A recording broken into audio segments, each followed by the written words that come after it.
Good afternoon, everyone, and welcome to this session on supply chain sustainability from due diligence to engagement and investment. My name is Elisa Casazza, and I work as Senior Project Manager at CSR Europe, and today I will be the moderator of this session. And I have with me my colleague Catalina, who will kindly move the slides, so you will hear me saying next slide, next slide. But before we start, a few quick technical information for you. First of all, if you would like to send us your comments and your questions, please do so by clicking on the live discussion button that is at the right corner of your screen. In addition, you can also network with us. So if we move to the next slide, you can do so by clicking on the networking tab on the platform. And then finally, last but not least, you're also encouraged to go and visit our CSR toolbox, always on the platform, in which you will be able to learn more about CSR Europe projects and how we can help your company to advance in your sustainability journey. This said, so after this technical information, I would like to move on to the objectives of today's session. Today, in this session, we will explore how innovative approaches to public and private funding can contribute to the creation of more sustainable supply chain. And also, we will look at how different stakeholders, including the European Commission, development banks, commercial banks, and also multinational companies, can collaborate more closely to improve the sustainability of global supply chains. And then if we move to the next slide, for the ones of you that have attended our plenary session this morning, you will know already that sustainable supply chain is one of the main topics of CSR Europe and is one of our three main pillars.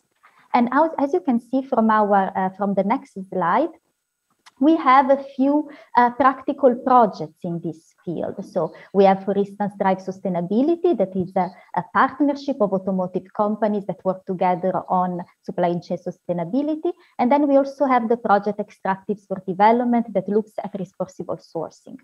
And from these practical projects and practical experience, we see that what really matters when we talk about supply chain and especially supply chain due diligence, the most important thing is really how do we maximize the impact on the most vulnerable actors of the supply chain, so on the producing countries, and also how do we prevent environmental violations. And what we have learned from working with our members on these projects is that companies, when facing issues in their supply chain, they ultimately have two choices. On the one hand, they can decide to stop working with the certain suppliers and certain risk areas, regions. And on the other hand, instead, they can decide to engage with those suppliers and to help them, incentivize them to improve. And that is obviously the way that we try to promote and that our members are choosing. So in doing so, in trying to engage with the suppliers, we saw and we noticed that three elements are very, very important. The first element is having a long-term view, so a long-term commitment to supply chain sustainability. The second element is having the right financial means and using the right financial instruments. And then thirdly, the last element is collaboration, so having the right partners, starting from collaboration inside the company, especially for multinational companies, but also collaboration with other stakeholders in the supply chain, notably local NGOs, local actors, local public authorities, but also companies from the same sector and companies from different sectors. To discuss about these elements today, we have prepared for you a very rich agenda. And you will see that we will have very different perspectives from very different stakeholders. So it is a great pleasure for me to welcome all our speakers today at this session, starting from Astrid Rahn, the Chief Finance Officer of Bridgestone, that will deliver a keynote speech, and then moving on to the speakers of our panel discussion. Astrid actually is able to stay with us for the whole event, so it will be a pleasure to also have her with us for the panel. but we will also enlarge the conversation to Jan de Jaeg from ING. I apologize already with all presenters if I mispronounce your names. You will then have the possibility to correct me afterwards during the event. Then after Jan, we will have Dominique de Becker from Solvay, Jeske van Sieters from ECDPM, and Matthias Saltman from the European Commission. After this, we hopefully will have some time for questions from the audience, and then I will leave the floor to the Executive Director of CSR Europe, Mr. Stefan Kretz, who will do the concluding remarks. So this said, I think I already spoken too much, so I would like to introduce the first speaker for today, that is Astrid Rahn, the Chief Finance Officer of Bridgestone. Astrid, under her leadership in 2020, Bridgestone introduced a groundbreaking initiative that is called the Sustainable Supply Chain Financing Program. This is a program that was even award-winning and is incredibly innovative and is able to provide suppliers with financing based on their EcoVadis sustainability rating. So I am extremely pleased to have Astrid with us today. And I would like to ask you, Astrid, why did Bridgestone decide to launch this program, and how can it contribute to improve the sustainability of your supply chain? So Astrid, please, the floor is yours. Thank you. Thank you very much, Elisa, for hosting the session and giving us a chance here today to share a piece of our sustainability journey with you and answer some of the questions here, the questions that you've been asking us.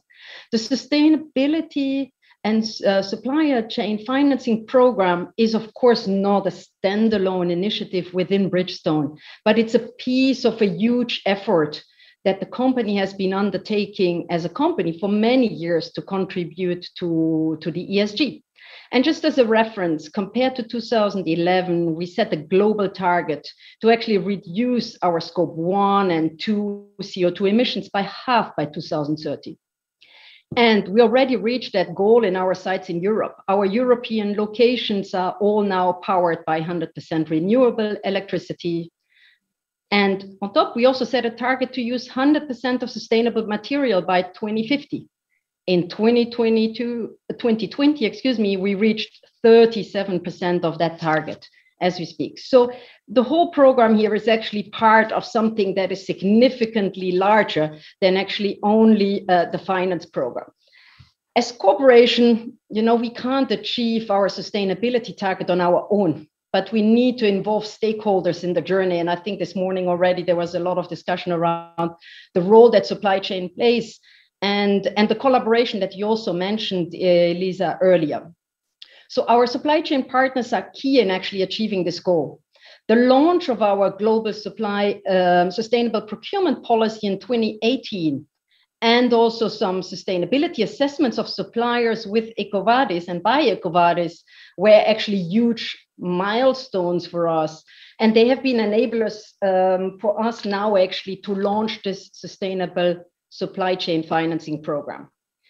So maybe if we move to the next slides, why did we do this? So let's be honest, we're obviously a finance department here in a larger and a very big corporation. So first and foremost, the challenge we faced was a financial challenge. How to work better and smarter with our suppliers to help us meet our financial targets and improve the working capital. That was an ongoing question that we had. And then as the finance function, we've been reflecting for a long time already on how can we actually support the sustainability effort. And the supply chain being such an important element in everything that touches sustainability for us, it only seemed logical to us that this is probably an area where we as finance also could make a real difference. And we were at the crossroads between those financial targets internally and our Bridgestone sustainability agenda. And also, honestly, the financial markets in general, because they are starting to get really ready and they were ready actually at that moment of time to drive something like this. So Bridgestone's drive to launch a sustainable supply chain finance program was based on several elements. First, the fact that we realized that we can only meet our own sustainability targets by having that full visibility of and the ability actually also to drive the sustainability throughout the entire supply chain, similar to what you said before. That means with many partners at stake. And I think the journey towards this carbon neutrality is a good example of this integrated multi-stakeholder approach, actually. Second, our real deep financial, internal finance ambition to really do something about this whole thing and contribute our little stone to this bigger picture. And last but not least, the financial market readiness. Financial markets, I mean, we all know, started some initiatives many, many years ago, 10 years, even more, with items like green bonds. And now gradually, most of the financial products start actually having these sustainable components associated to them. And we thought that a sustainable supply chain financing program would be probably the most suitable for us. And mainly because it extends these ESG monetary aspects beyond our company only, and therefore has a larger reach and a larger impact. And a larger base of companies now actually have access to ESG linked financing. So combining this financially interesting program for the suppliers with a significant sustainability component seemed like an attractive proposition at multiple fronts, also for our suppliers, which are critical, of course, also for our entire sustainability journey. Because without our suppliers lining up actually for a program like this, it doesn't deliver the results. And if this encourages just a few suppliers and hopefully many to go for an even better score and an even better ESG score, then the gain is even bigger. That was a bit the reasoning that we had behind. So kind of, you know, a positive circle actually in this whole story. So throughout the process, then as we started looking for this, we realized we are actually the first one with such a type of scheme. And it really encouraged us a lot, because we said, okay, if we are the first one, then maybe we can inspire some, and hopefully eventually it can become a bit of a snowball effect. So the net result was that we recognized not only a need in business terms, but also the strong responsibility to innovate and collaborate and create the value in the way we work together actually with our suppliers from a financial standpoint. And let's not forget also procurement, but I come to that in a second. What is actually the Bridgestone Sustainable Supply Chain Finance Initiative? So if you move the slides, thank you very much.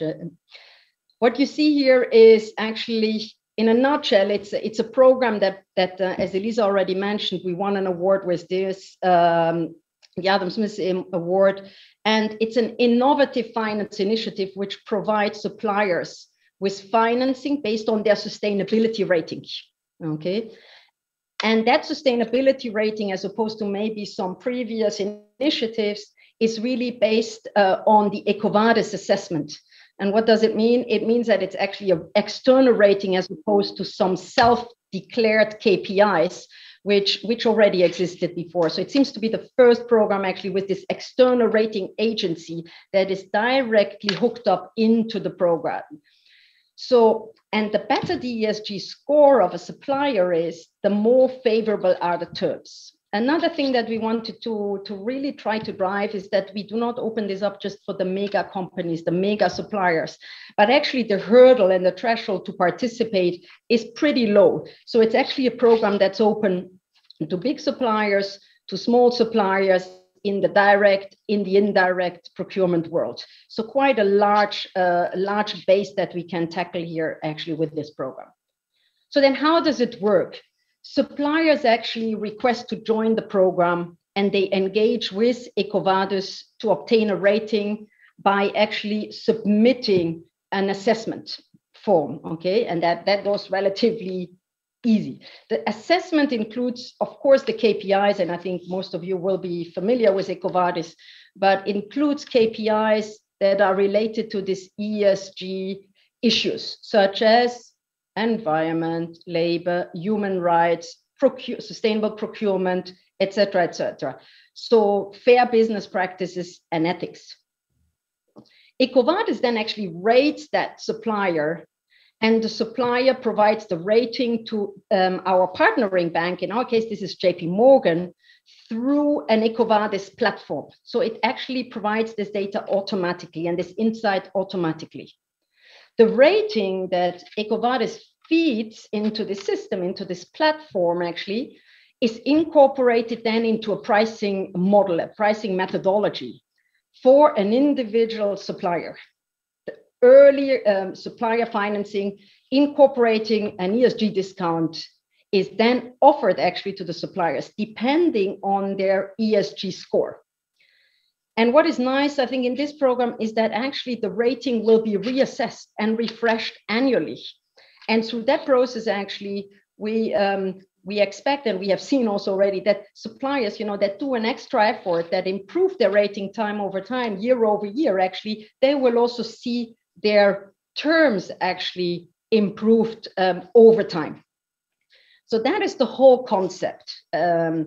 And of course, the fact that we historically, actually a few years ago in 2018, launched our global sustainable procurement policy really helped this, because already today, outside of the finance community, the whole supply chain is actually extremely closely working with the procurement, with our supplier base, to actually drive the sustainability forward. So it's one element that actually hooks up in a larger whole framework.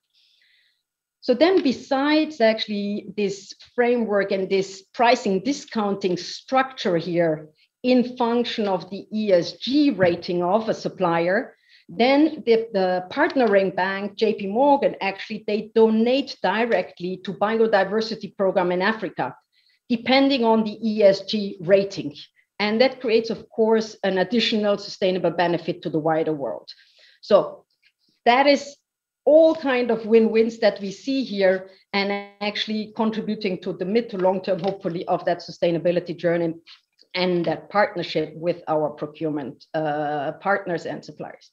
So if you go to the next slide, please, there you see how we consider this. So the whole thing was all about the win-win. And remember, it started with, originally I said there's of course a financial need, a working capital need, an ambition to contribute to that sustainability journey.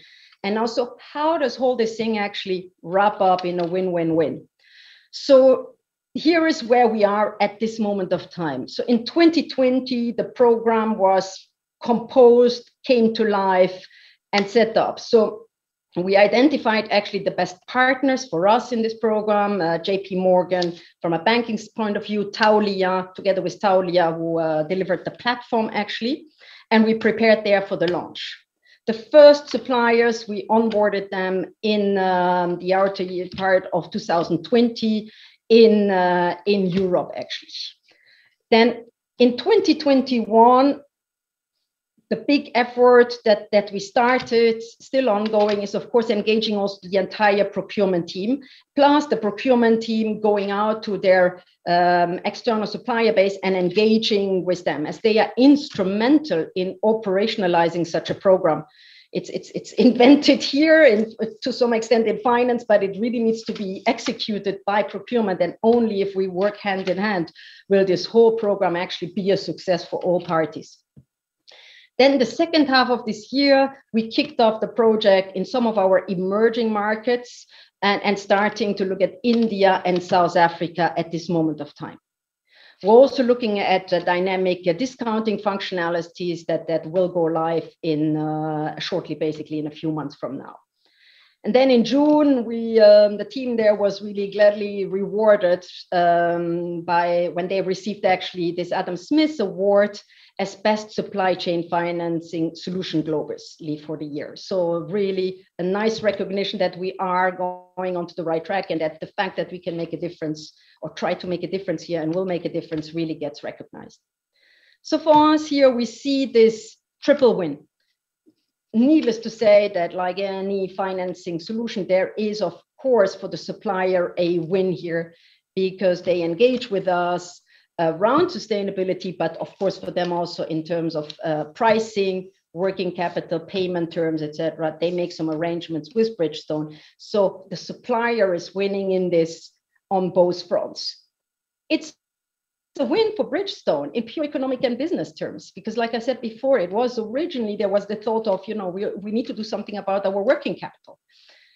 That was at the heart of the original idea. And, but it's also for Bridgestone a huge win in our sustainability journey. And it helps us deliver on our non-financial performance metrics. So I think it's really something that we as finance, you can probably hear, we're super excited that we can actually participate to something that goes ways beyond our own house normally.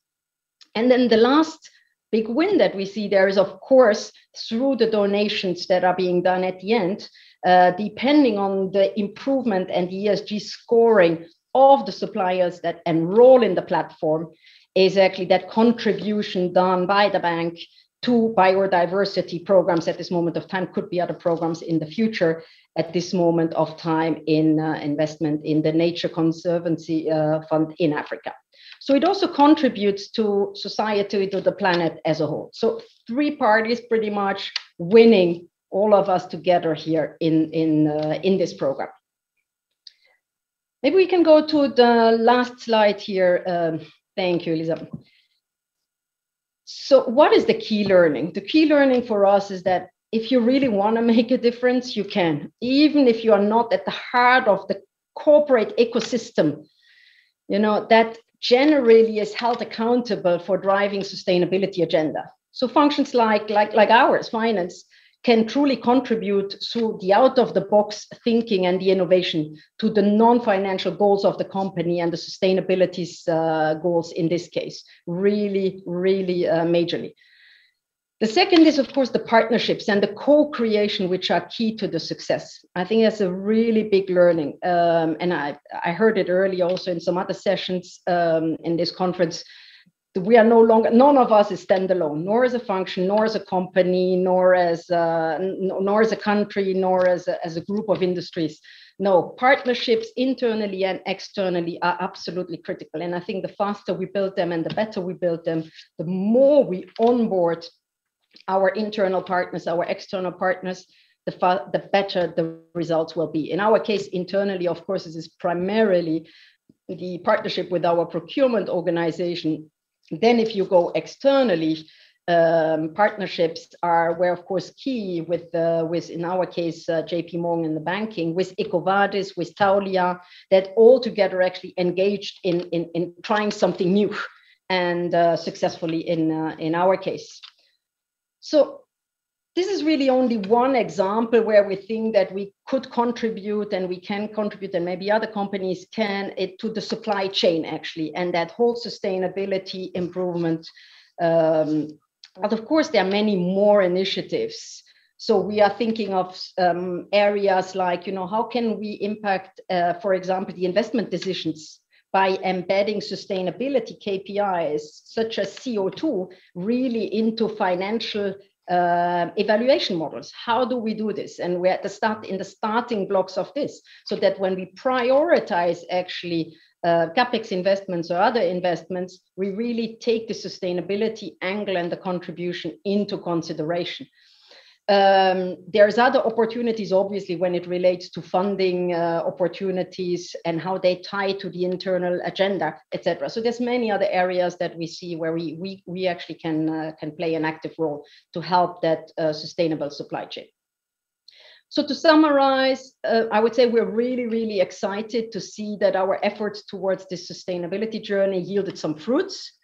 I'm particularly happy, of course, that through this program, we reach not only internally people, but we reach multiple parties, and we can make an impact actually beyond our own four walls. So I think that's really rewarding. And then maybe my last comment is that I'm very encouraged by the energy and the drive that we see in the corporate world these days, compared to, if I compare to probably 5, 6, 7 years ago, when it was a thought, but it was not as prominent. Today, it's on the agenda every day. But also the energy and drive that we see in forums like today, where we come together, where we collaborate, where we partner with smaller and bigger initiatives, and see that, there's so many things and so many small bits that actually together we can really make a difference for planet and for its people. So that's my conclusion here. So I thank you very much for listening. And surely if you have some questions around the program, We can answer them maybe during the panel or afterwards. So please feel free to just throw it in the chat if you want, and we'll try to reach out to you. So thank you very much. Perfect. Thank you so much, Astrid, for this very interesting and comprehensive presentation. I would have many follow-up questions for you, but unfortunately today time is our enemy. So I have to keep and limit myself, but then I know you are with us until the end of the event, so we will be able to have at least one follow-up question after the panel. But now I have to move on to the next next session of our event, where I would like to enlarge this conversation, bringing in a very rich panel of different points of view and different stakeholders. Starting from the first panelist, that is Jan de Jijk from ING Belgium. Jan is leading the sustainable finance business for Benelux and Nordics, and is obviously a great pleasure for us to have you with us, Jan, today. And what I would like to ask you is the following. How can a commercial bank like ING, how can it finance the societal shift towards sustainability? And also, how can ING help other sectors, other industries in moving forward in their sustainability journey? So again, Jan, thank you for being with us, and the floor is yours. Thank you, Elisa, and much appreciating to have this opportunity to speak to you all, indeed, with the guidance on how ING as an institution, as a bank, can support the transition to a more sustainable society. I think in that respect, if you move to the next slide, please. It's interesting to start with the mission statement of ING Wholesale Bank. Specifically, we believe that sustainable business is better business, and that as an ING, as an institution, we can support the transition to a low carbon economy by financing the change with a clear guidance on how to support our clients in their business profile, knowing their sector, and how to transition into a low carbon economy. So it's not just about our own footprint as an institution, as a bank, but really how to manage as well the operations which we have as a lender, as an investor, and in the services which we offer to our clients. And that is why we believe as a bank, sustainability is inherent to the purpose of empowering people. If you go to the next slide, please. That topic of sustainability and the strategy we deploy within the bank specifically sits on two topics. First, climate action and financial health. Climate action, clearly imminent, a hot topic as we speak, and part of this logic today. Financial health is also equally important. If you strip to the definition of sustainability according to the UN, you always have to consider, next to the environmental logic, also the social angle of things. And that I will start explaining also in the next slide, please, specifically when it comes to climate action.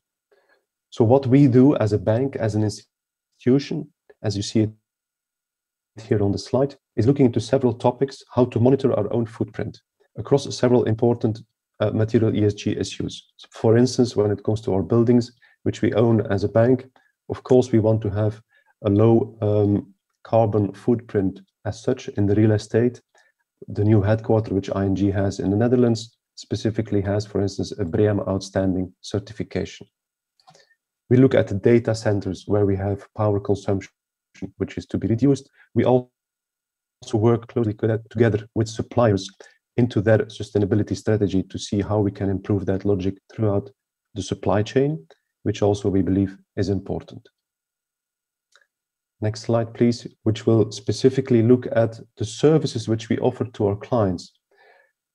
If you go to indeed the next slide, that will mean that we as a financial institution, and as guided also by Astrid, we see more and more kind of the incorporation of financial services having a sustainability overlay solution. That has massively evolved the past years.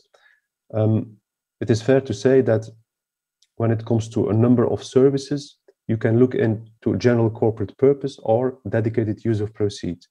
General corporate purpose facilities, for instance, is an improvement loan, sustainability linked loan according to the LMA.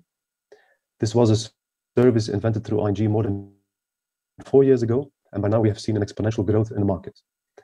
Green bonds, green loans, linked to the dedicated use of proceeds, according to the guiding principles, which are market standard and voluntary as we speak, have also seen a massive growth because the industry is investing into the transition logic. Next to that, there are multiple other services which we offer as an institution to support that transition by dedicated, for instance, non-recourse financing on projects, for instance, specific investments when it comes to equity support and kind of equity-like support. If you go to the next slide. As an institution, as a bank, I think the biggest impact clearly how we can impact the climate and specifically mitigate climate impact is through our lending, through the asset commitments which we make, by leveraging the deposit base of the bank towards the asset commitments with a focus on, as guided here, on a number of industrial sectors which are globally seen as being the having the most impact on greenhouse gas emissions, and combined with the sectors, which are 9 in this case, where we believe that ING has a large asset commitment. So we steer a balance sheet of 600 billion, more than 600 billion euro, towards the Paris climate goals. Now, this target was already communicated in 2012. However, this year we have sharpened our pencil and basically committed towards 2050 with a max 1.5 degrees Celsius increase. So for each of these industrial sectors, as you see them quoted, fossil fuels, power generation, heavy industry like metal, cement, transport and logistics across categories, but also real estate, commercial real estate or residential real estate, we will monitor the portfolio of the bank towards the guidance to be net zero by 2050 and have a max 1.5 degree rise in temperatures. If you go to the next slide, please. That is what we call Project Terra. Terra, because of course we look at our the planet Earth, and we have done that in a cooperation with many other kind of parties, which are important to get access to data on certain asset classes in those sectors. If you go to the next slide. We have, in basically a month ago, we came out with a fully aligned climate report, which looks at both sides of the equation, basically how we as an institution impact climate through our financing, but also assessing how climate could potentially impact our business as a bank through climate risk. And climate risk is something which will become more imminent and which where we have seen clear evidences in Belgium and in other regions and countries globally as well. And clearly within 5 years from now, I would expect that from a regulatory perspective, the banks will have to disclose how they look at climate risk into their asset allocation.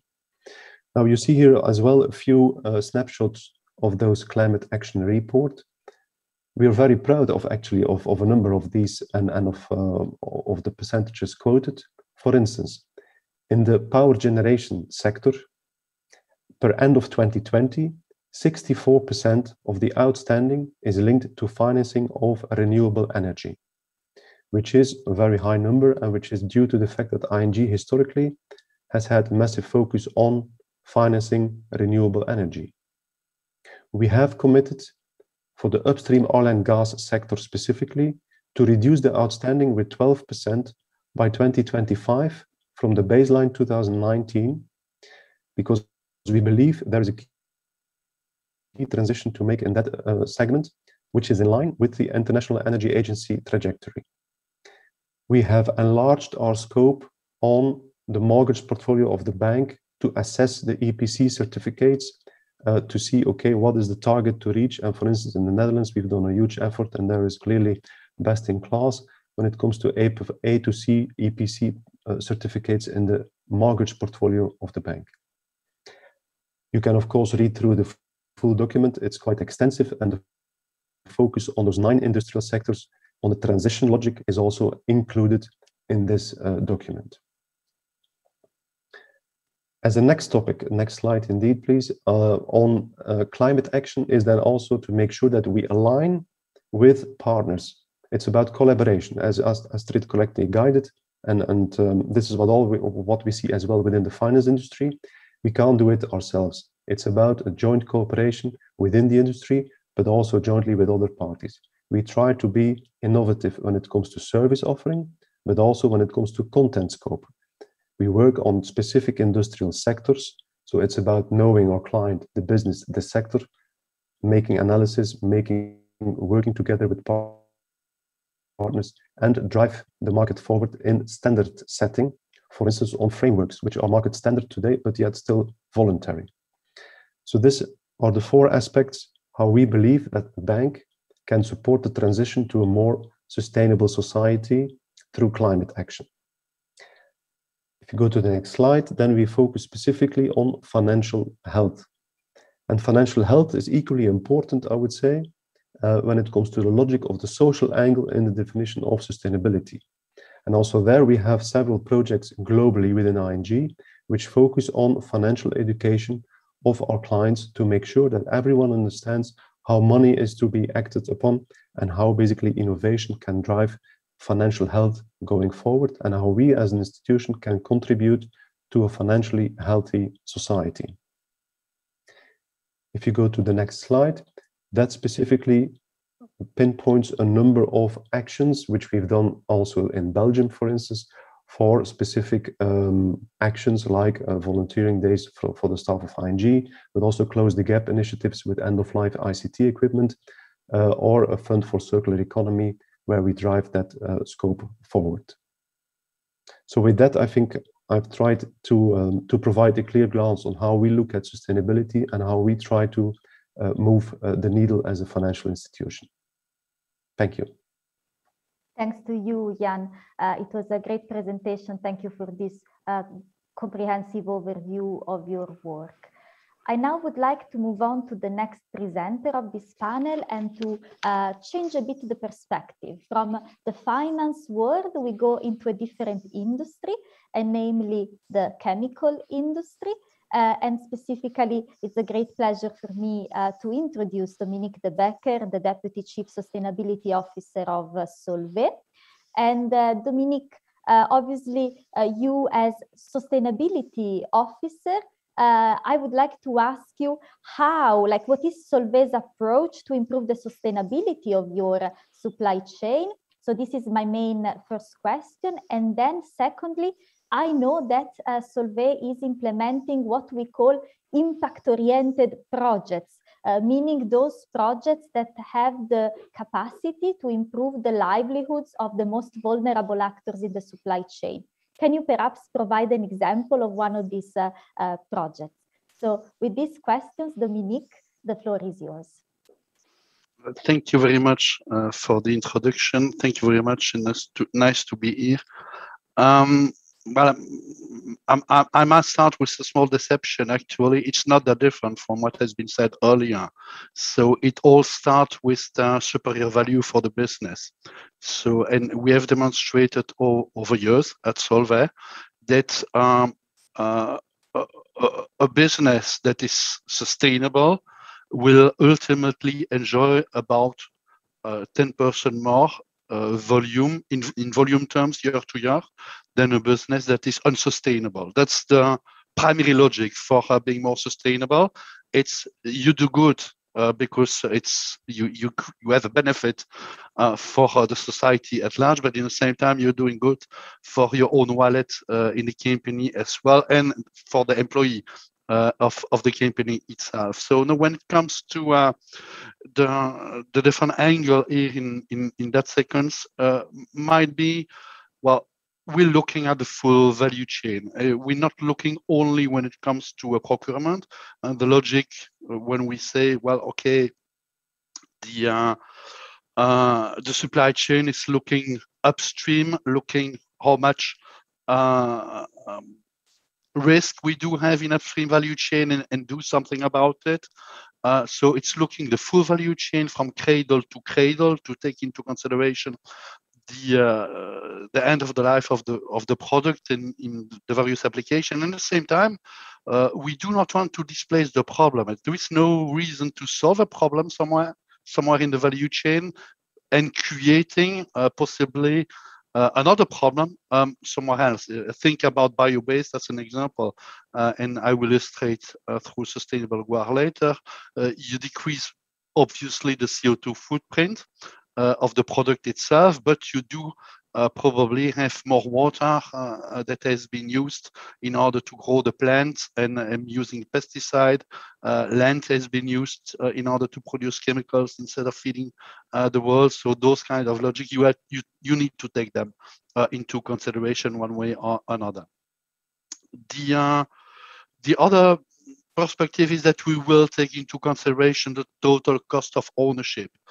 So looking at it from the planet perspective, and when I mean planet, I mean the planet and the citizens inhabiting that planet. We'll look at it, and we look not only at the value that is generated for Solvay, but externalities, literally.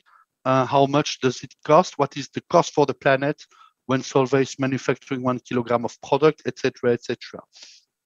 Now, if you move to the next slide, I'd like to illustrate this through. Yes, please, the next one. To illustrate this through sustainable guar one. Yeah, great, thank you. So to illustrate this to a kind of well, with my words, don't repeat this to my colleague in the company, the magic bean. So guar is a plant on the next slide that grows in Rajasthan, which is a region in India, where no other plant literally can grow. So it's a very specific, no competition with food or plant for food. It's a combination of the place, the mousson, a specific time of the year, etc., etc., and that plants produce seeds that have wonderful properties when they are processed. As an example, on the next slide, please, it can be used in a shampoo. Ultimately, it will convey the rheology, so the flow, if you like, and the consistency of the shampoo itself. And with that example, I really like to illustrate the idea of shared value for all. So there is a value for Solvay, obviously, starting from there. This is a good product, the derivatives that we are manufacturing out of it, good product with good margin, and the more we have, the better it is for Solvay.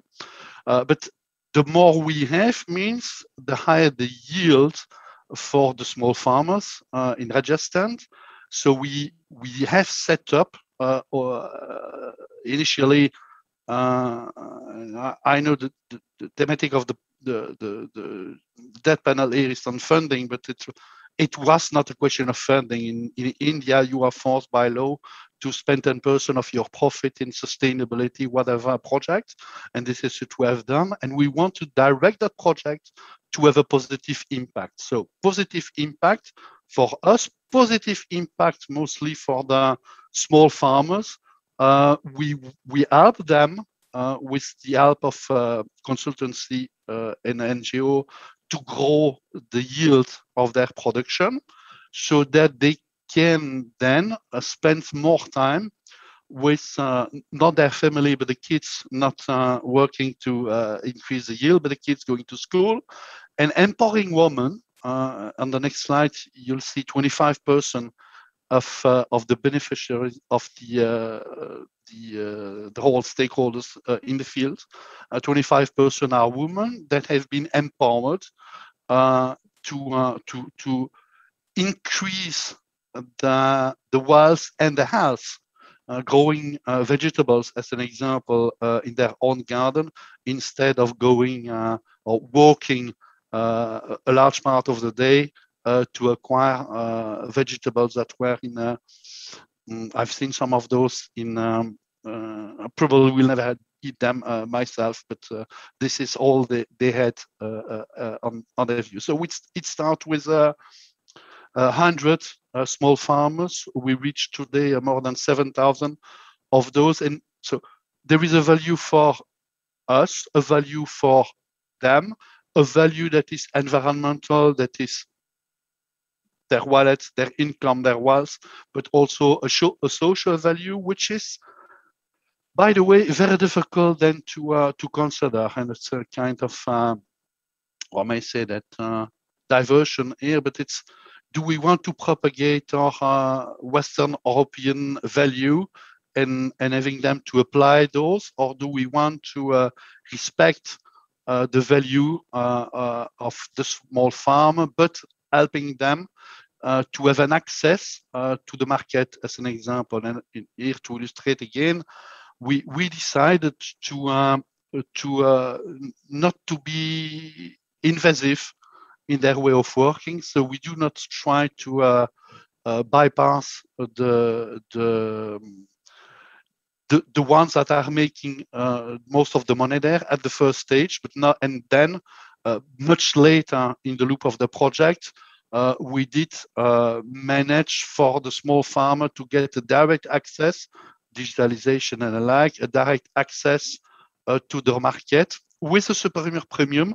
We started the project alone, but L'Oréal quickly joined the project, to name one of the partners of the project. And there is, I think, 10% premium that is given to small farmer on top of the market price. So this is the way to illustrate impact in supply chain, well, suppliers in that case, but thinking at the highest value that is also generated for our customers, because that product, believe it or not only has a good performance and an acceptable price for our customers, but also the social value that the product convey has a specific value for our customers that are ready to commit to long-term agreement with us to have access to derivatives of that magic bean. I stop here, but happy to take any question you may have at a later stage. Perfect, Dominique. Thank you so much for providing such an inspiring example. And indeed, also in this case, I have many follow-up questions, but I cannot ask them now. But I will get back to you in a few minutes once we have heard from all the other panelists as well. But now I would like to move on to the next presenter. And in doing so, we move a bit away from the private world. We take a more holistic approach. We zoom out a bit. And we do this by introducing the next speaker. So Jesken van Sieters from ECDPM. ECDPM is an extremely well-known think and do tank that works on development policy and that specializes in EU-Africa relations. So it's a great pleasure, Jesken, to have you with us. And the question that I have for you is more general indeed, is more holistic. I would like to ask you, from your experience and the work that you do in development policy, also with the private sector, what is your take on today's conversation? Also putting it in light of the upcoming legislative developments that we heard also this morning from Commissioner Reinders. So how does this relate to the EU policy debate? And also, before Dominique was talking about impact-oriented projects, how do we scale them up? Is there perhaps a need to have a public-private fund? Like, how do we improve in this topic? How do we go forward? So with these very broad questions, Jesken, I give the floor to you. Yes, thank you, Elisa, for giving me the floor and for inviting me. Very happy to be with you today.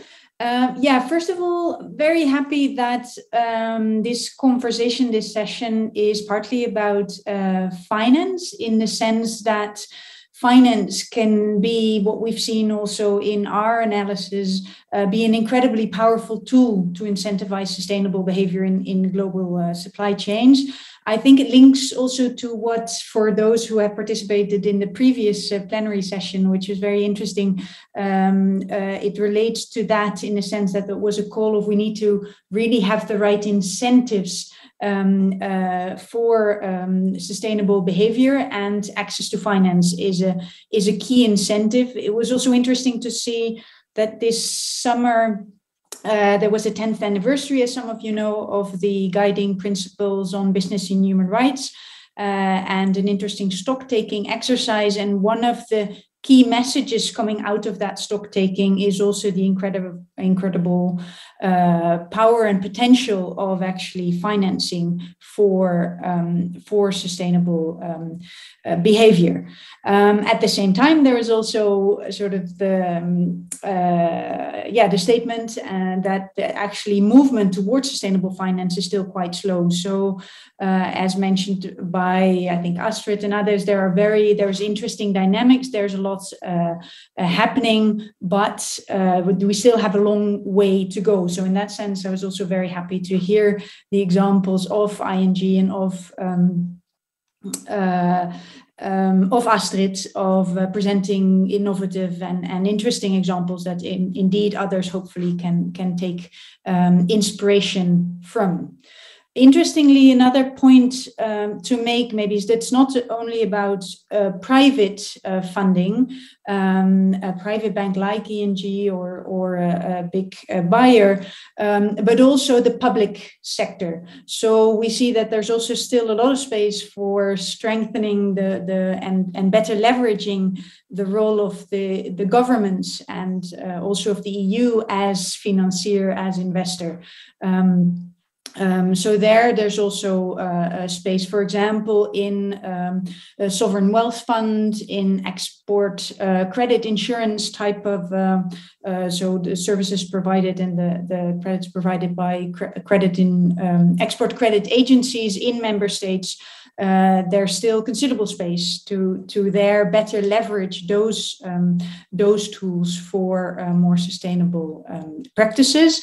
And in that context, it's interesting, Elisa, you mentioned sort of the policy environment, that obviously there's quite a lot happening at the EU level in terms of promoting sustainable finance and strengthening the sustainable finance framework, for example, with the taxonomy work that is there.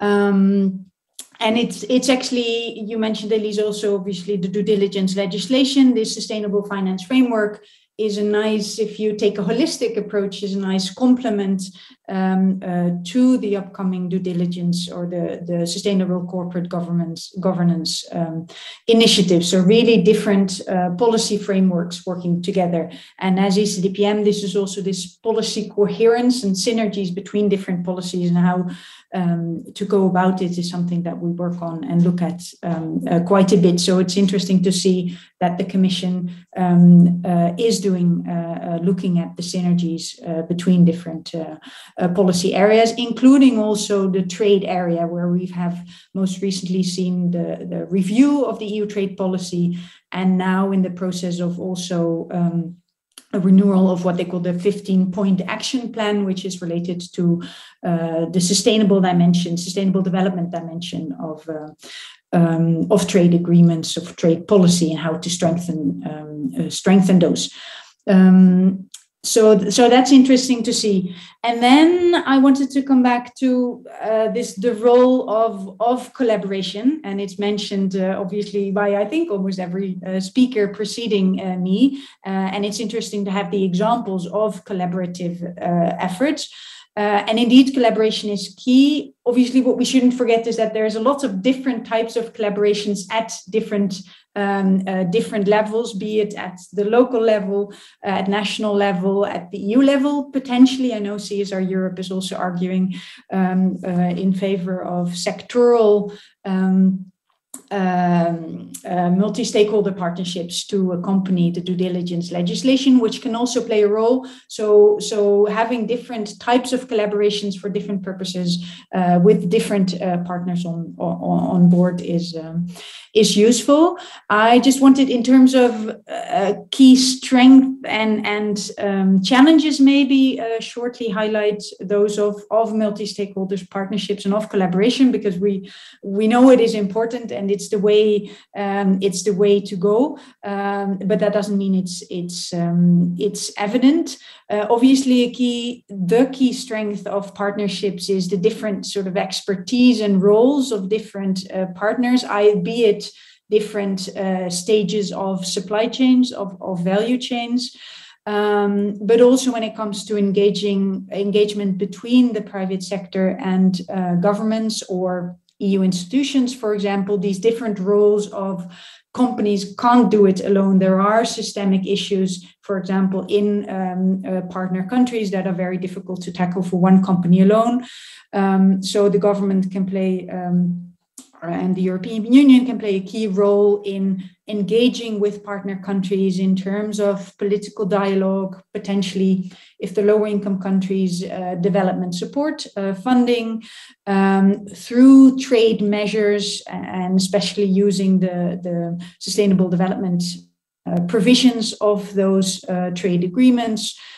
For example, there's a new proposal on the GSP, the unilateral trade scheme, that the Commission has put out, which also strengthens the sustainability, using the GSP even more for promoting sustainable trade with trade partners, etc. So there's a lot that governments and also at the EU level can do and can bring to multi-stakeholder partnerships.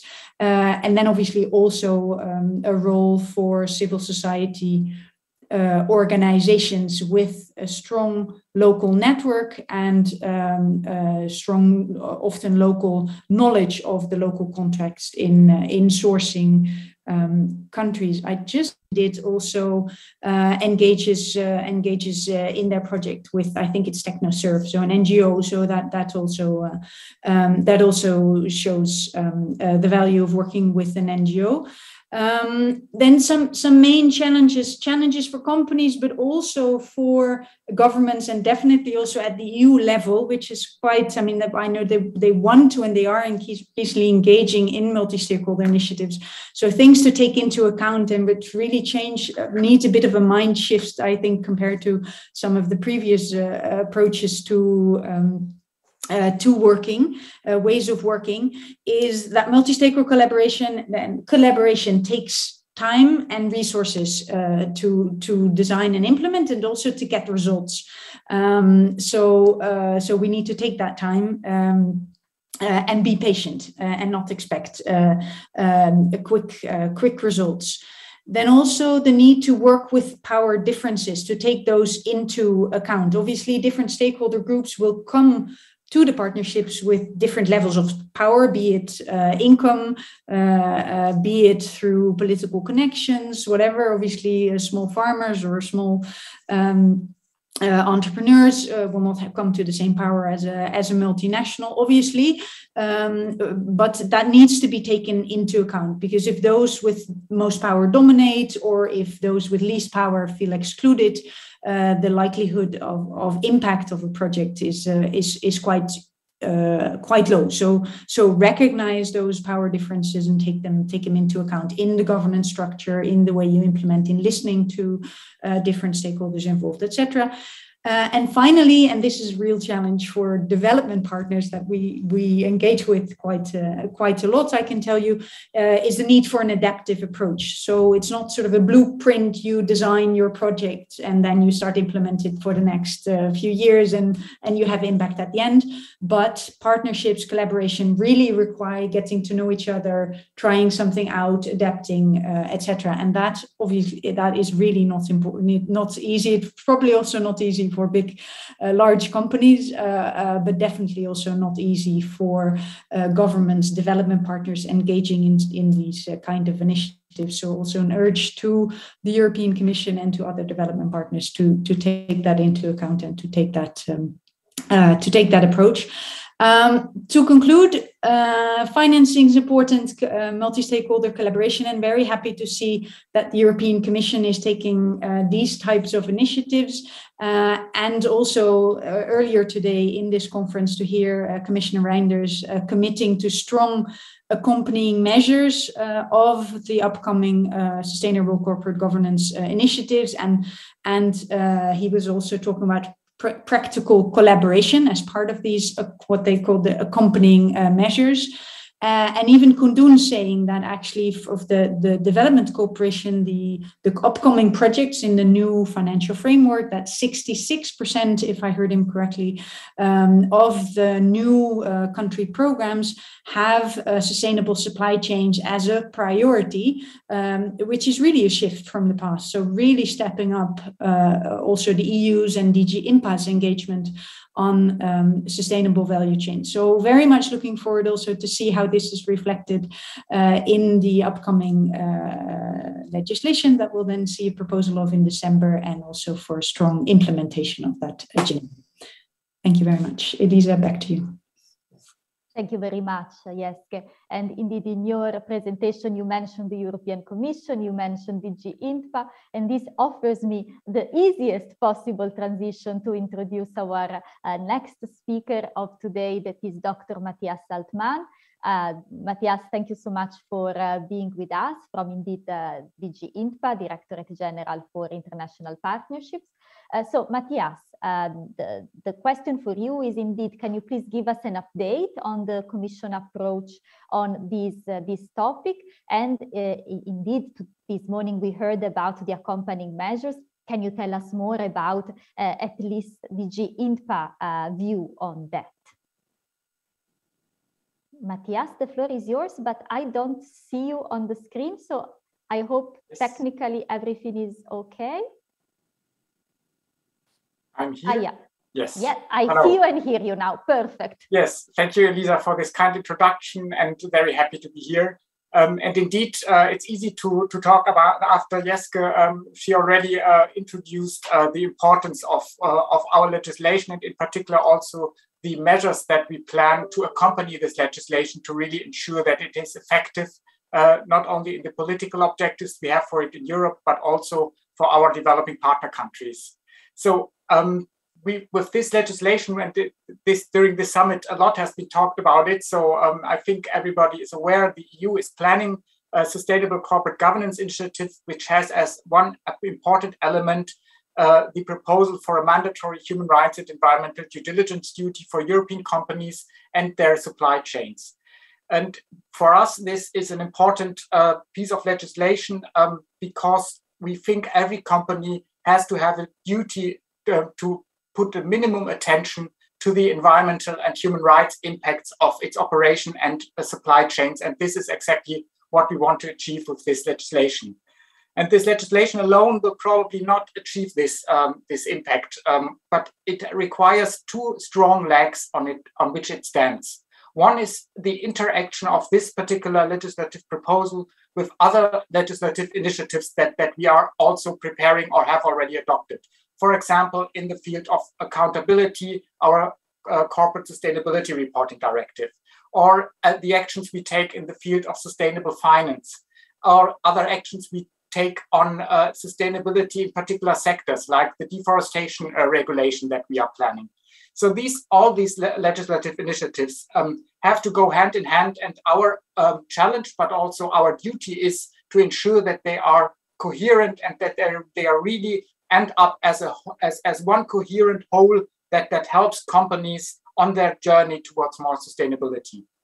So the second leg is indeed then the accompanying measures, and here I speak in particular of measures where we use our development cooperation financing instruments for, but also financing instruments that other European DGs have and use for providing support. And this is where I would like to talk you a little bit through how we think about them. We really take a holistic approach. We think that support will be needed in the implementation of this legislation along the entire supply chain to all value chain actors, and actually also at all stages of the due diligence process. So if we can turn to the one slide that I brought to you. What we actually have done is we have looked into what elements of support is needed. So we came up with different categories of support, and then we have looked what kind of support do we already provide in each of these categories, and where do we need to provide more such support in the current multi-annual framework, which, as Jeske said, we are just in the middle of programming for the next 7 years, and this is indeed the case that what our partner country and the discussions between our delegations and the partner countries on what should be the main priorities for the next 7 years, there indeed sustainable supply chains have turned out as one of the priorities, and this is absolutely aligned with our perspective on the need for accompanying support measures in partner countries to really ensure that this legislation has positive impact on the ground. So let's again try to get the presentation up. If not, then I just you have to imagine it's just text. So I tell it to you, and you will get it. What we said, what we think is that as I said, we have to have in our perspective the entire supply chain, and this starts with support to European companies in particular. That we think will require support in the application of the legislation. So we will have to come up with guidance for European companies on how to understand and implement the legislation. This is an example of this is what we already do for the responsible minerals regulation, where we have set up the so-called due diligence ready platform or portal, where companies find information, guidance, tools, training on how to implement this legislation. And similar instruments will also be required for the sustainable corporate governance initiative. Then we think practical tools are required, in particularly for small and medium-sized companies, on how to do proper due diligence, how to assess risks along their supply chains, and how to report adequately on these risks and the mitigation measures that companies are supposed to take. And here we have projects in place already now where we help to build traceability systems, for example, in the garment sector, where we help to harmonize audit frameworks of companies so that suppliers do not actually have to run several audits for several brands, but really that there's a harmonized assessment framework. These are areas where we provide support to, which will then in turn help companies to have lower cost and more effective measures for achieving their due diligence obligations. But also we work very closely with the International Trade Center on their market information tools, the trade map, the sustainability map, several portals where companies can find information on voluntary sustainability standard schemes that they can use and compare information also about trade data that they may need for their trade with developing countries and so forth. So these are practical tools for companies which will help them ultimately also to have it easier to achieve and implement their due diligence obligation. Then we think with our European efforts, we certainly take a lead, but this is a stepping stone to an ultimate objective of achieving an international playing field on high standards on sustainability in global supply chains. So the European Commission is very active in international fora on promoting standards and supply chain sustainability, so that actually Europe's current initiative will only be a step towards finally an international level playing field where these standards are universally applied. And then another point which we also dedicate a separate category for in our support, and Jeske spoke about this extensively, is the stakeholder engagement and industry collaboration. This is actually a cross-cutting theme. Stakeholder collaboration has to be part of every action we take in this space, because it is ultimately about bringing together the private sector, the public sector, CSOs, working together on finding solutions to the challenges that may appear along global supply chains in terms of environmental or human rights risks. Then there's, of course, our classical development collaboration, which we do quite extensively and which we now will more and more adapt to the needs of sustainability in supply chains, which is the consumer empowerment, or the producer empowerment, or the work with suppliers in partner countries to help them move to more sustainable production technologies, to help them build the capacity they need to actually integrate into supply chains of European companies. Similarly, and this is a point where I may rest a bit longer, because today's session is called From Due Diligence to Engagement and Investment. is the financing, supply chain finance, but long-term finance also to help companies in partner countries do the necessary investments in more sustainable production technologies. And we have to do much more than we did in the past, not so much in terms of volume, but in terms of adapting the tools that we already have, really to make them more useful for achieving and promoting sustainability in global supply chains. So the example of the Sustainable Supply Chain Finance Initiative this morning from Bridgestone is a perfect example of ideas and solutions where sustainability performance of a supplier is linked to the financing terms of a financing instrument. This is exactly the type of examples where we think more can be also done with our financing instruments. And the biggest of that, or the flagship that we have also for the next 7 years, is the European Fund for Sustainable Development, which is our instrument with which we provide blended finance and guarantees for private and public sector investments in developing countries. This has been hugely increased in its financing power. We are now able to guarantee a private or public investments of up to 53 billion euro in the next 7 years. And this actually, looking at the leverage that is behind these investments, actually adds up to an expected $500 billion of investments, additional investments in developing countries in sustainable investments. And here, so this is a broad, this is really is a powerful instrument. And we implement it with European and international development financing institutions who actually propose projects to us that we then assess and either provide a guarantee or provide technical assistance alongside with the financing from the proposing institution. And here it's important that financing institutions come to us with proposals which really help to target actors along global supply chains, exactly with projects or ideas, as we have heard this morning from Bridgestone, where really not only financing is provided to create jobs, but where the financing is really linked to the sustainability performance also of the target companies which benefit from it.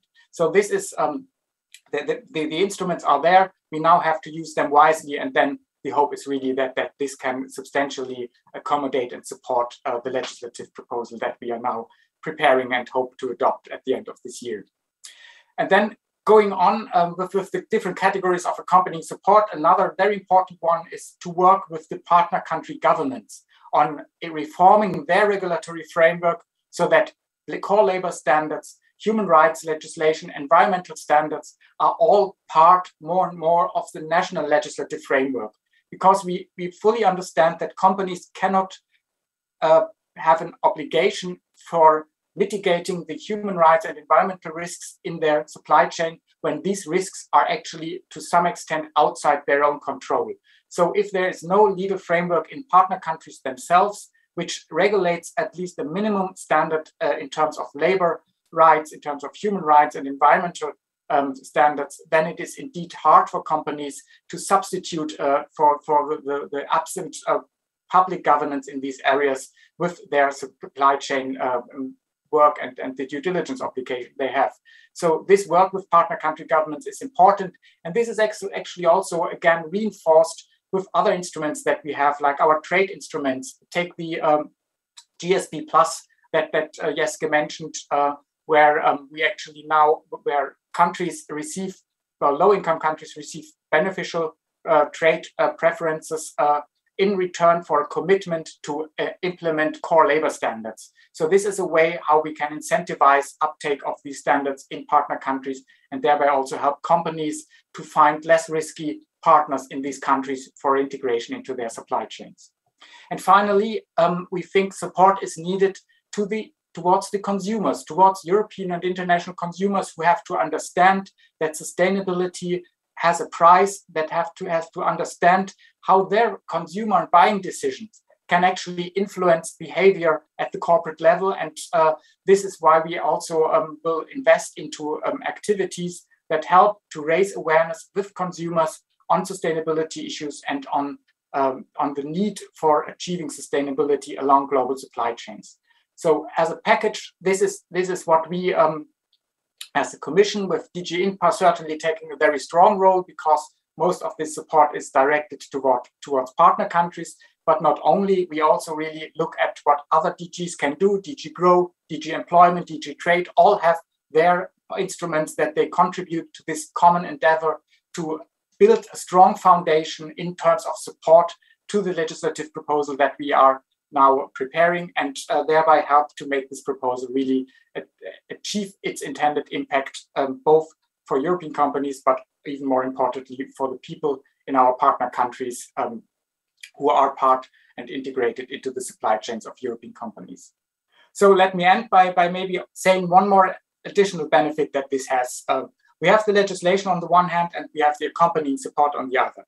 And both taken together are also a great opportunity for us to collaborate with the private sector, because all of these accompanying support measures require close interaction and working together between us and the private sector, but also collaboration of the private sector with all actors along their supply chain. And this is actually what our support to a large extent wants to achieve, wants to encourage, wants to promote, that companies engage in a meaningful way with their supply chain, that due diligence is really a possible opportunity for them to engage, and not only to mitigate risks by either disengage or by passing on the obligation for risk mitigation to their to their upstream suppliers, but really to engage with each stage of the supply chain and work together, collaborate together. This is a duty indeed, as it has been many times said in this at this summit. This is a duty for all of us to collaborate alongside the responsibility we have as the public sector to regulate, and the private sector also to work together. So thank you very much for the possibility to be here, and back to you, Elisa. Thanks to you, Matthias. Thank you so much for this very precise overview. I think it's very encouraging to see such a developed thinking on how to accompany this upcoming legislation with accompanying measures. As you know, it's something that is very close to our heart, so it was very useful to have this overview. Unfortunately, time is really running out, but I said that I do have follow-up questions for all of you. So I would like to have now a bit of a panel discussion, but I will have to ask you to really keep your replies to 2 minutes max, because we really don't have much time left. But I would like to start from Astrid and ask you, before in your presentation, we heard how the Sustainable Supply Chain Financing Initiative allowed you to have win-win-win situation. But now I want to have a look at the other side of the coin and ask instead about challenges. So what are the greatest challenges that you face for finance to integrate sustainability, and how you can overcome this?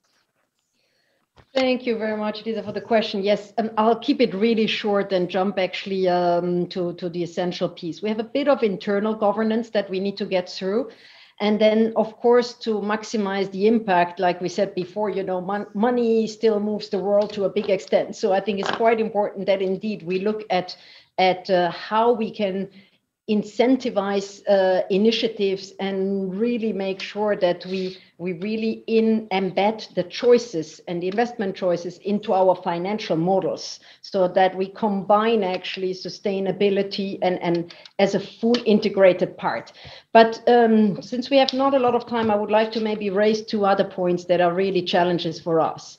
And it's the implementation actually of our outside obligation, which we are struggling a bit with, because sometimes we don't really see the trees through the forest anymore. And I think, Matthias, you already here mentioned something then more with regard to due diligence. Of course, I'm more looking at the other reporting obligations, but we have so many frameworks, so many obligations. We are a global company there's a European dimension to it. There's industry related engagements. So there's the countries, the regions are not in isolation. We're not an island. We belong to something bigger. So understanding all of this, understanding the taxonomy, the reporting definition, the standards, etc., and how we then at the end of the day actually implement this into our day-to-day operation is a big challenge for us. So, you know, are we going to have a kind of sustainable balance sheet, really. How will this look like? How will we operationalize all of this? I think these are the biggest short-term challenges that we have right now from our side. Then I know you also asked me funding, what's the challenge to get funding? And actually right now, funding in itself is not a bottleneck. We are probably in a good period where there is a lot of cash out there in the financial markets for good projects, and not just for big companies, I think for many companies. So I think the access is there. However, I think the other element that probably in the future we will have to look at together is this open innovation model. Because like we said, we talk about collaboration, which means actually the implementation of some of these initiatives will never be driven by one company, one institution. So the funding concepts behind will actually need to accommodate that need that there will be cross-border activities, there will be cross-company activities. We might want to look for funds together. How do we treat this? So there is definitely, we see a need to build some processes to actually allow network of partners to operate much easierly under one common umbrella together. And so those are probably the two most imminent challenges that we see from our side here. Thank you very much, Astrid. And staying within the financial sector always, my next question is for Jan instead. And I would like to ask you a bit more about the trends. So from your point of view, from the work of ING, how do you see the market evolution on sustainable finance, and maybe specifically on green financing, since you also mentioned that in your presentation? So what are the trends? Yes, thank you, Elisa, and my pleasure to indeed guide you a bit on how we basically see the trends happening as we speak on full scope sustainable finance. I think 2021 is clearly a year where there has been a shift and change versus last year and the years before, and it is because a number of topics come really together when it comes to the regulatory pressure. Clearly, there will be a massive reporting requirement coming on under the EU legislation for corporates, but also for investors. That clearly drives the market. When we talk to corporates, we really feel there is a lot of interest and pressure to innovate, to collaborate on technical innovation, which means funding for CapEx-related projects into the sustainable economy. And that is a trend which is clearly picking up as we speak. I think COVID-19 last year clearly subdued kind of the demand in the market, but since second half last year, we have seen a pickup which has gradually continued as we speak. Sustainable debt, sustainable finance in 21 first half had already exceeded the volumes in full year 2020. And that trend is also basically underpinned in the client dialogues which we have today. When we talk to corporates, more and more we have cross-functional teams talking with the bank. Cross-functional teams, not only treasury finance, but also group sustainability, investor relation, procurement, really making the full view across the company to define how to implement their sustainability strategy with specific green funding solutions. And that is something which is clearly a kind of leveling off in 2021 versus last year's. Perfect. Thank you very much, Jan. Now I would like to go back to Dominique, and actually would like to go back also to this question about challenges, to the struggle, the difficulties that you're facing.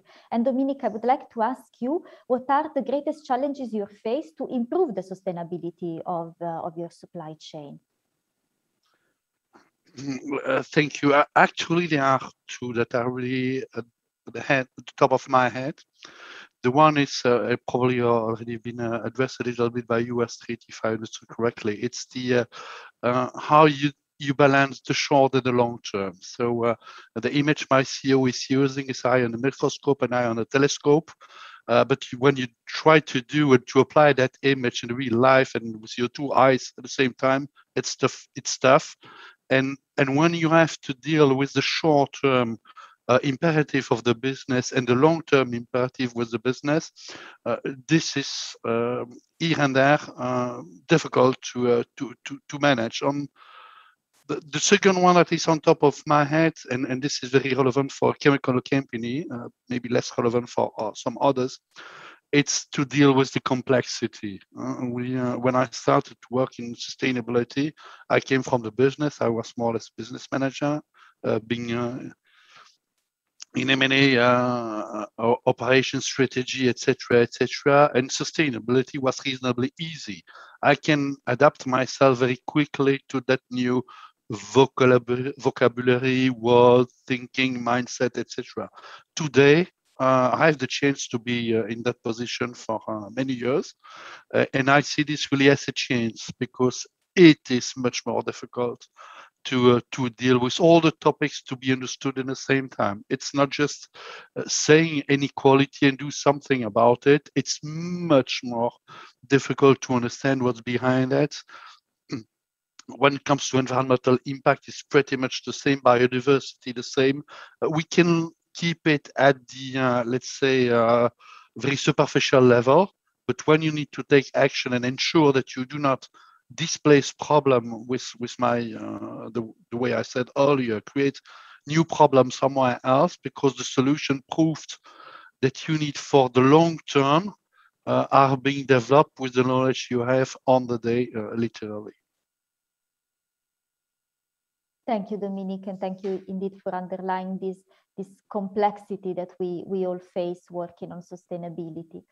Now I would like to move on to Jeske with a question for you. The question for you is broader.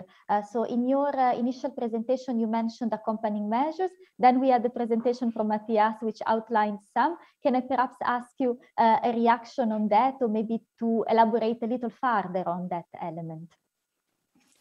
Yes, of course, and I realize you only have a few minutes left, so I'll be very short. No, and thanks, Matthias, for lining this out, because I think it shows, as Elisa was already saying, it shows a really comprehensive and a good, thorough thinking of what these accompanying measures are and can be, and using also existing instruments already. Maybe 3 very short points. One is on the need, and I'm sure it's foreseen, but really the need to rope in actors from sourcing countries in the design of these, and how will we use these instruments, etc. So to rope them in, and not at a late stage. Then also one of the accompanying measures was supporting capacity building for suppliers, for producers. Also a call from my side for capacity building for the Commission. I think it's also a challenge for staff of also DG INPA in headquarters, but also in delegations, of delivering on this agenda. It's not something that many of the staff have already been doing. It was also mentioned by Koendoens in the previous session, actually, on sort of stepping up private sector engagement. How do you do that? How do you engage with the companies that are operating in the country where you are in a delegation, etc.? How do you sort of engage in public-private dialogue, etc.? So really capacity building, also of Commission staff and people you work with on this agenda.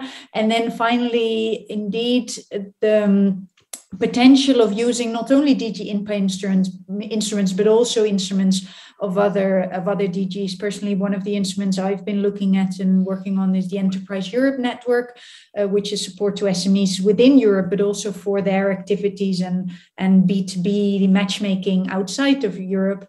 And there are also potential to use the Enterprise Europe network, but also other instruments of DG GROW and other DGs for this agenda. So I'll stop here.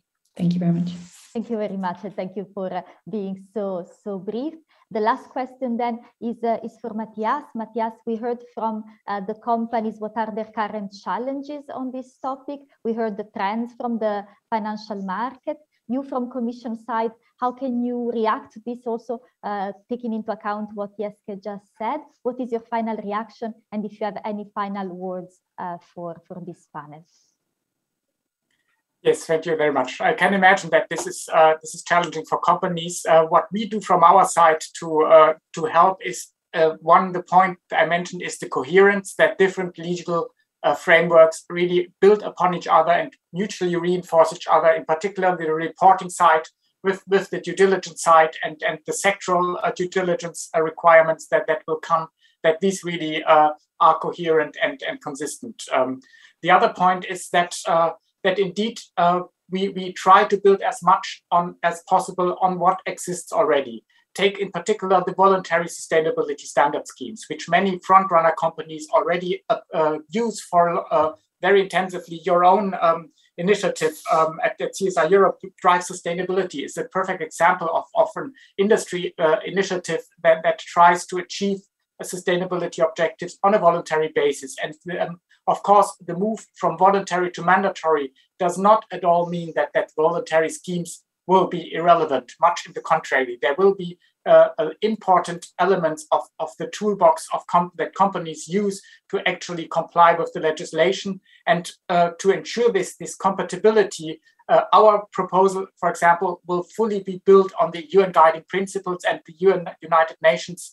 The UN guiding principles of the United Nations and the OECD due diligence guidance. So this is if companies already orient their activities on these international standards, then they will also have a very easy time to actually comply with the forthcoming European mandatory human rights and environmental due diligence obligation. So in that sense, there will be continuity. There will certainly, through the mandatory part of it, a different quality to doing these things, and the impact will be systemic, because we now invite all companies to look into their sustainability performance, but we try as much as we can to build on what exists and be coherent in what we do. So I would say this should be my concluding statement. Thank you.